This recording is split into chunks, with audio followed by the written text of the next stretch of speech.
मध्ये काही डाऊट नाहीये. एक साक्षात्कारी पुरुष, एक महान पुरुष, एक अवतारी पुरुष कधी शिवाजी असो दे, विरोध आणणाऱ्यांना दंड आणि धर्माबरोबर जात सहकार्यानं छत्रपती महाराजांचं ब्रीद होतं. याच्या कुठल्याही प्रकारचं भय नाही. असे राजे भला भेट भारताचं भाग्य, भारत भूभाग्य आहे.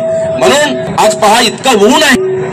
ऊन असलं तरी हजारोच्या सण तुम्ही सर्व छत्रपती शिवाजी महाराज रथ भवानी मातेच्या रथाच्या थोड्या मागे लोकांचे चप्पल नसताना पण तुम्ही तैसा ही शिवभक्ती, ही शिवाजी महाराज आणि पाठीवर भवानी बसलेली पाहत आहे. ती जगाला होणारी भवानी माता, जगसाला भवात आहे. अंबा भवानी, भवनम किंवा भवहरती भवानी, मोक्षदायी भवानी, शक्तित्री भवानी, अशा भवानी रथ पुढे जात त्याच्या पाठीमागे कधी शिवाजी राजे असे नाहीत. आणि त्याच्या अनेक काय कराल किंवा छत्रपती महाराजांच्या काळामध्ये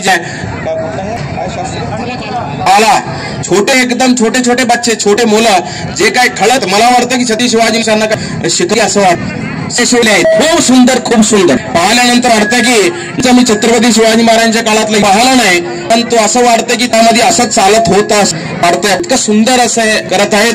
एक लहान मंडळी, माता भगिनी, युवक, सुंदर असं हुक्केरी नगरी आज असं भगव्याने रंगून टाकलेले फादर आहे.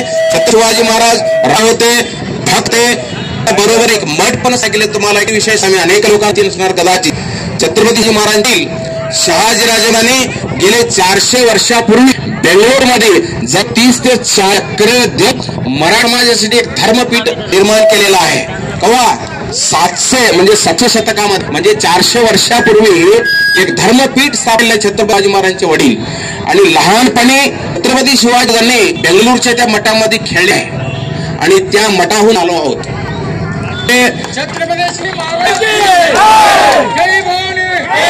छत्रपती शिवाजी महाराज जवळ 400 किल्ले जिंकलेले, परंतु केवळ त्याचेच मालक नाही, ते धर्मराजा असल्या धर्मपीठ पण केलेले आहेत. मराठ्यांना जे बी काही मराठी लोक विश्वास देते, त्या मराठा लोकांना एक धर्मपीठ असून दूरदृष्टी विचार करून माझे छत्रपती शिवाजी महाराज यांचे वडील शिवाजी महाराज बेंगलोरमध्ये एक आसनार केलेला आहे.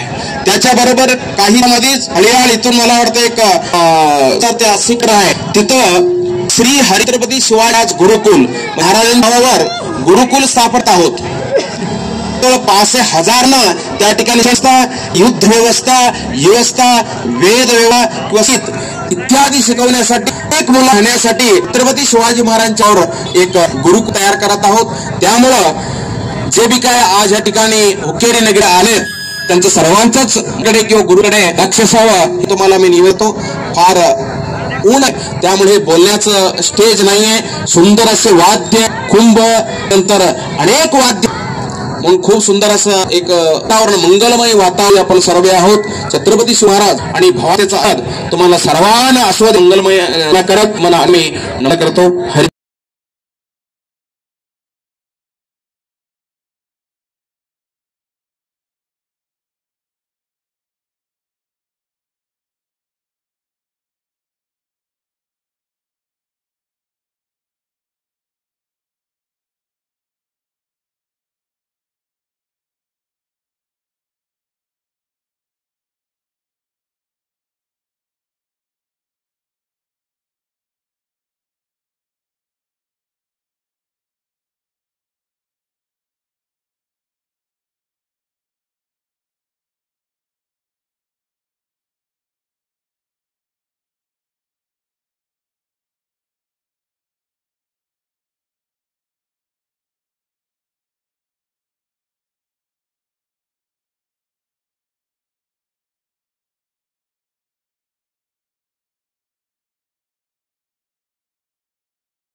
राजा माझा छत्रपती शिवाजी महाराज.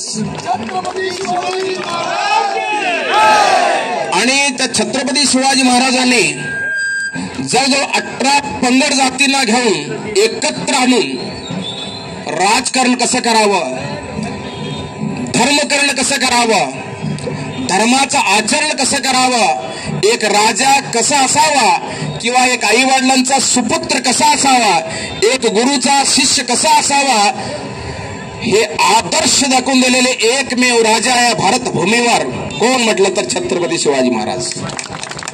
म्हणून गेले 400 वर्ष झाले तरी आज भी प्रत्येक गावोगावी छत्रपती शिवाजी महाराजांची मूर्ती प्राणप्रतिष्ठा होत आहे.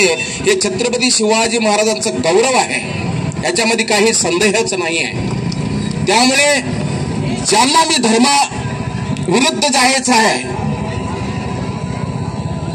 ज्यांना धर्माविरुद्ध जायचं आहे त्यांनी नक्कीच नरकात जाण्याचा प्रश्नच नाही आहे. परंतु ज्यांना धर्माबरोबर जायचं आहे, ज्यांना मानव कुलाचं भूषण व्हायचं आहे, ज्यांना आपण उद्धार करून घ्यायचा आहे, त्यांनी नक्कीच शिवचरित्र वाचायला पाहिजे, ह्याच्यामध्ये काही डाऊट नाही आहे. जो शिवचरित्र वाचेल, शिवाजी महाराजांना जाणेल, तो नक्कीच शिवाजी महाराजांना कधी पण बोट करून दाखवणार नाही, ह्याच्यामध्ये काही डाऊटच नाही आहे. ज्यांना शिवाजी महाराजांना कळून घ्यायचं आहे त्यांनी नक्कीच शिवचरित्र वाचायला पाहिजे. कारण शिवाजी महाराज हे कुठल्याही प्रकारचे जातीवाद नव्हते, कुठलाही वितंडवाद त्यांच्यामध्ये नव्हता.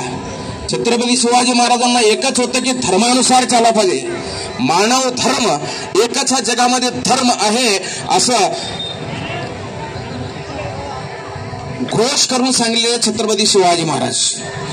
कारण धर्मम चर म्हटलेला आहे. धर्म हा बोलण्याचा विषय आहे, धर्मात चालून दाखवलेला विषय आहे. हे छत्रपती शिवाजी महाराज आपल्या जीवनामध्ये दाखवलेला आहे.